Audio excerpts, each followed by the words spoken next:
Hello friends, we're back here at the Vigilante Coffee Lab. And today we're going to talk about the history of coffee. From the beginning of time when human beings first discovered it to present day where we enjoy our lattes, cappuccinos, and specialty coffee shops all around the world. So where did it all start and how did we get to where we are now? The legend has it, in a faraway land which is present day Ethiopia, a goat herder named Kaldi first discovered coffee by his goats consuming the berries of a shrub. The shrub was a coffee tree, much like the one behind me. As the goats consumed the berries, they got a burst of energy. Kaldi, the goat herder, noticed this and decided to try those berries himself. He too got a burst of energy. Recognizing this was special, he brought those berries to his local shaman. That shaman then took that coffee, threw it on fire, and bam, we got the first cup of coffee. More or less, this is the story that human beings tell ourselves on the discovery of coffee. It's romantic, it has a lot of great parts to it, and truthfully, it's a great way for us to introduce coffee to the masses. Now, today in Ethiopia, upwards of 15 million people depend on coffee for a portion of their livelihoods. As well as, coffee grows wild throughout Ethiopia. Now, it's important to understand that this is the birthplace of all coffee, that Ethiopians did drink, consume, and use coffee on a regular basis. It became a huge part of their culture. They weren't cultivating it for commercial purposes. So while Ethiopia is given the credit for the first discovery of coffee and for coffee growing wild all throughout the country, Yemen deserves the credit for the very first coffee farm, the first commercial coffee farm where production of the coffee was intended to be sold. And this happened around 575 AD. Imagine if the Ethiopians had never allowed any of their coffee to escape their country, they'd still have a lock on the coffee game worldwide. The Yemeni, recognizing that this was a very special plant, they tried to do just that, and they succeeded for over 100 years. They would boil the coffee seeds before they were allowed to be sold, meaning that you couldn't germinate these seeds and try to replant them in other places. The Arab world, and specifically Yemen, deserve the credit for the commercialization of coffee and the very first coffee farm. Now, as you start to study coffee history, there's certain terms that come up. One, for example, that we all know, whether we know it or not, is the Mocha Java. Where does the term Mocha Java originate? Well, originally, it comes from the port of Mocha in Yemen, where all of the coffee was exported from. Now, if we're being honest, we have to look at colonization and follow that around the world, and you will find the cash crop of coffee right alongside of it.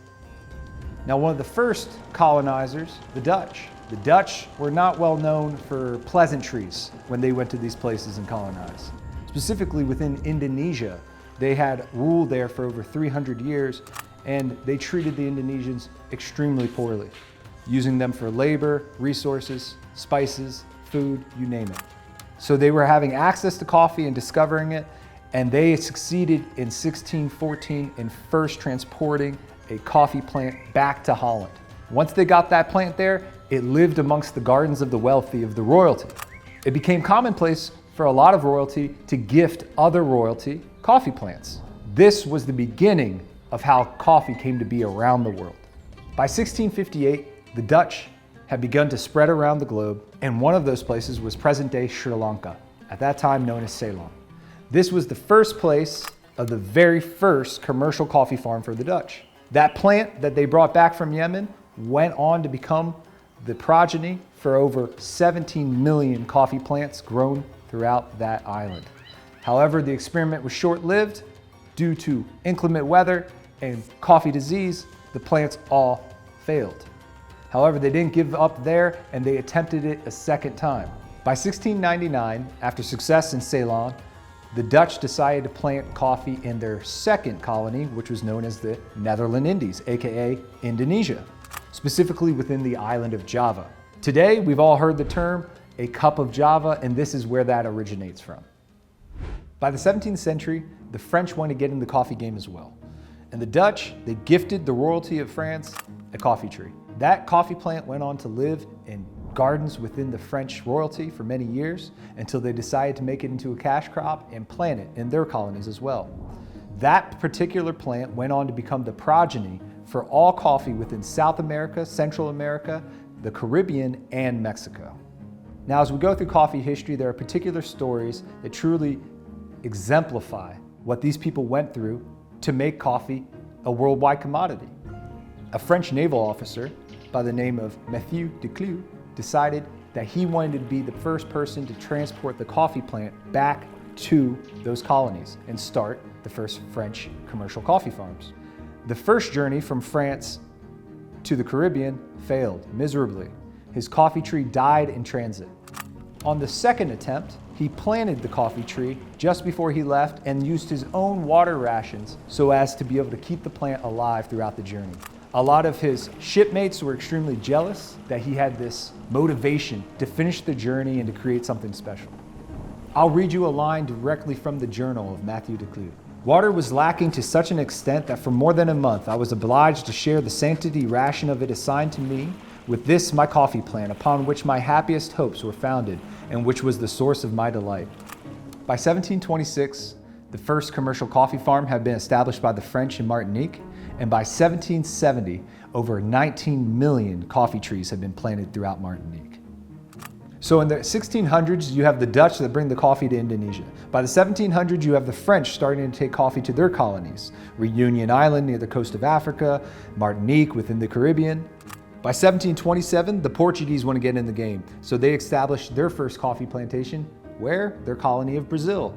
By 1730, the British introduced coffee to Jamaica.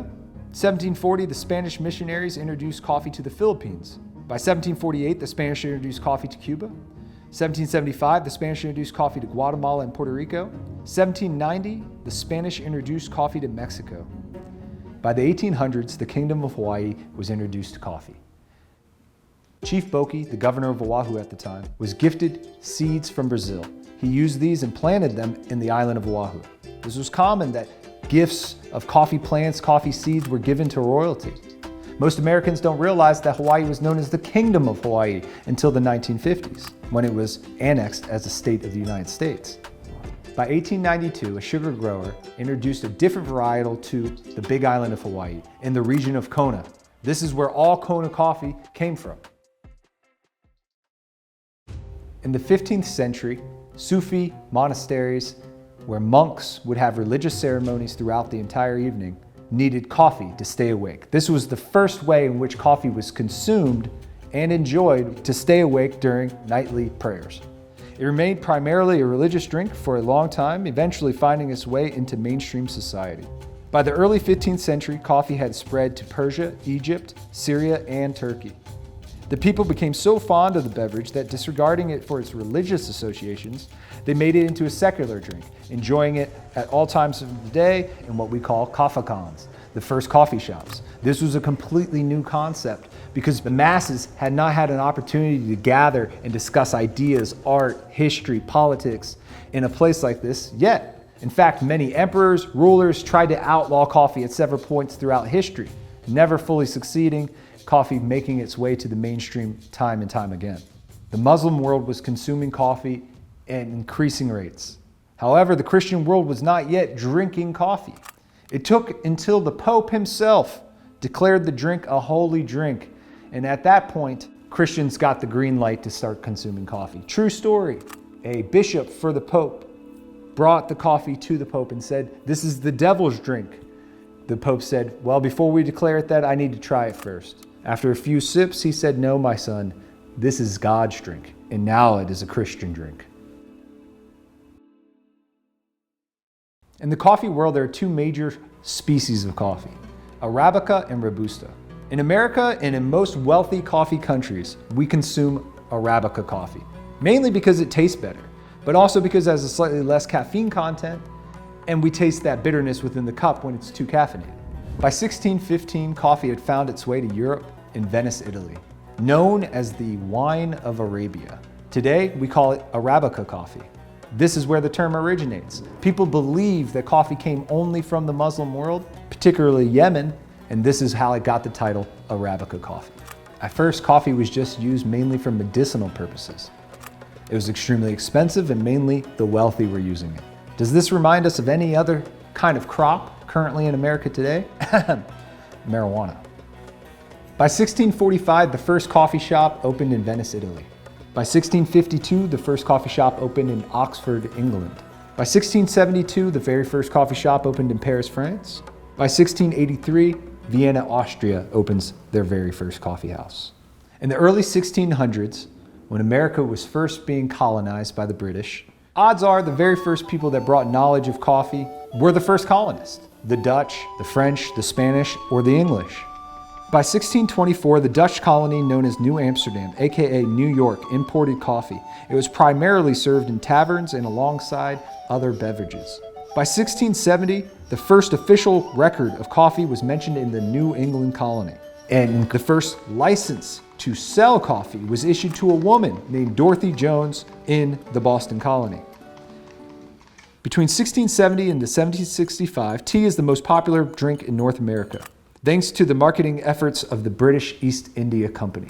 But by 1765, King George had issued the Stamp Act, resulting in colonial upcry. No taxation without representation. Coffee's popularity in America began. Now, no taxation without representation was a big deal for America. When British ships rolled in carrying tea from England, the Americans stormed the ships and threw the tea into the Boston Harbor. This was the very first moment in which coffee began to emerge ahead of tea. By 1800, coffee had become mainstream in American society. By 1860, coffee had become a world commodity.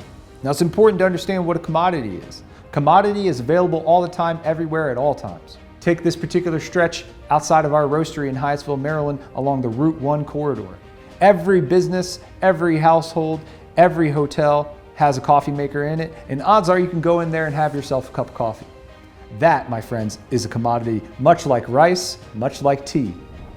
Now, when we're looking at the timeline of coffee in America, it's important to realize there are many milestones throughout that are transformative to the entire industry.